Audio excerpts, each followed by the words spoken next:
Laize, exilado, filtrando, llegada de peligro, viene el recorte en el área, tratando de perfilarse. Ya le cae mucha gente para cerrarle el ángulo y el pase. Rivas, el lateral de la derecha, en donde apareció. Buen recorte, cuidado con esta. El tiro por abajo pasa a desviar. Manteniendo la posesión Haití. González.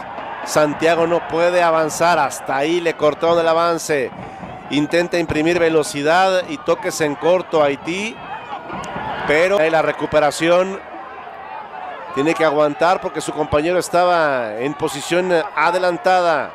Todo esto después de 30 minutos. Imprecisión. Posición.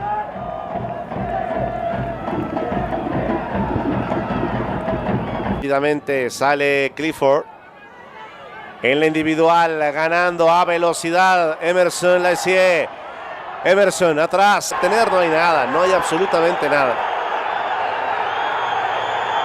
En cualquier momento vendrá el silbatazo. Haití aprieta el acelerador. Se mete a la cocina. Gran recorte. Cuidado con esta. Hay peligro. El disparo. Afuera. Tenía tiempo para acomodarse. Creo que se precipita al querer tocar de primera. Y después viene Laize. Su boleto al mundial. Aquí viene Emerson Laize en este mano a mano. Por lo pronto viene Laize, se quita la marca, diagonal peligrosa. Buena apertura para Laize en este mano a mano. Laize recorta, perfil derecho. Laize, que bien lo desde el fondo. Otra vez para Laize y su habilidad en el mano a mano es rapidísimo. Se escapa Laize, se mete a la cocina, sigue Laize, sigue Laize atrás. ¡Gol! ¡No! El remate desviado, pensé que iba a ser gol. Lámina. Y otra vez, cuidado con la velocidad de Emerson.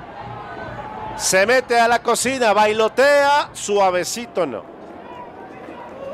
De los 4 de reposición. Y la verdad es que no se ve por dónde para Guatemala, esa es la verdad. Ya se preparan 2 modificaciones para Haití. Quizás una pelota elevada como lo que vimos en la jugada anterior. Por ahí, pero de ahí en fuera no se ve otra. Cuidado con esta, el tiro afuera por Luis Saint.